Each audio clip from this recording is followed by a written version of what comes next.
If we turn our backs and spit in his face, is God still gonna bless the USA?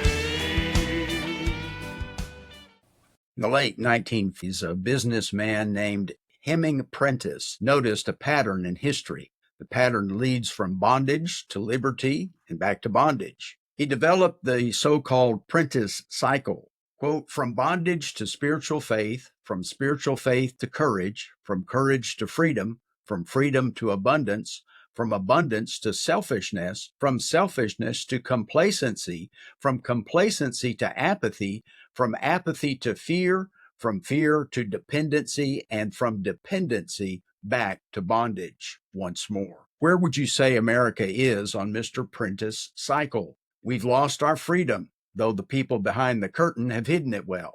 There's an abundance of apathy and complacency in the nominal Christian circles. We've witnessed the escalation of fear and increased governmental dependency during the COVID pandemic, and we're ever so close to being bound to tyranny again.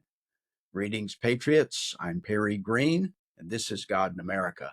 We have an inalienable right to freedom, but it's not free or easy. History demonstrates that securing liberty and maintaining it are two entirely different matters. The price of freedom is eternal vigilance, and that's often attributed to Thomas Jefferson, but there's no evidence to support that claim. The Irish statesman John Philpot Curran originally phrased it as, the condition upon which God hath given liberty to man is eternal vigilance. Mr. Prentice's cycle reminds me of the Hebrews sequence in the book of Judges. First, Israel falls into sin and idolatry and does what was evil in the sight of the Lord. Second, God allows his people to fall into bondage as a consequence of their disobedience. Third, realizing the errors of their ways, Israel cries out to God for help. Fourth, God raises a judge to rescue them. Fifth, Israel is delivered from their oppressors. Sixth,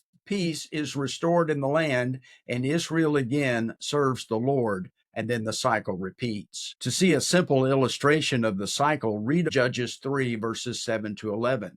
So the children of Israel did evil in the sight of the Lord. They forgot the Lord their God and served the Baals and the Asherahs. Therefore the anger of the Lord was hot against Israel, and he sold them into the hand of Cushan-Rishathaim, king of Mesopotamia. And the children of Israel served Cushan-Rishathaim 8 years. When the children of Israel cried out to the Lord raised up a deliverer for the children of Israel, who delivered them, Othniel, the son of Kenaz, Caleb's younger brother.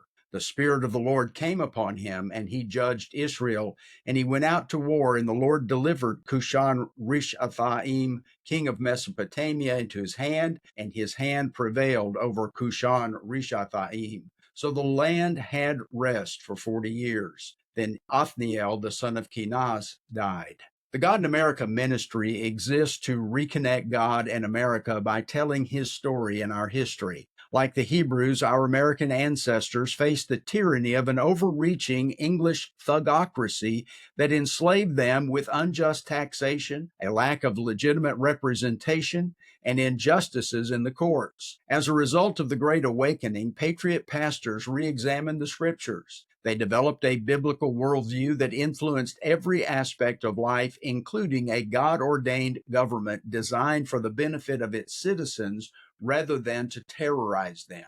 Today, we witness firsthand the same kind of tyranny as our ancestors. The significant difference is that our despots reside in our national capital, not thousands of miles away. We have a powerful ruling class in control of the nation through fraudulent elections. A remnant has been praying and fighting for America by challenging the status quo and governmental overreach. While God honors the faithful few, he also allows nations to face the consequences of their disobedience and fall into bondage like Israel. Like Israel, we have stopped worshiping the living God and have embraced idolatry and child sacrifice. Not only have we aborted millions of helpless babies, we are also allowing satanic doctors and educators to distort our kids' thinking, leading them to believe they are of the wrong sex. At the time I wrote this podcast, the Democrat-controlled Colorado House of Representatives passed a bill that classifies misgendering one's child as child abuse, potentially allowing the state to take the children from parents who do not conform to the child's gender identity. The bill is going to the state Senate and to pass easily under the same party's control. Then it's just a governor's signature away from becoming law in that state. The Democrats removed God from their platform at the Democrat National Convention when Barack Obama ran for his second term.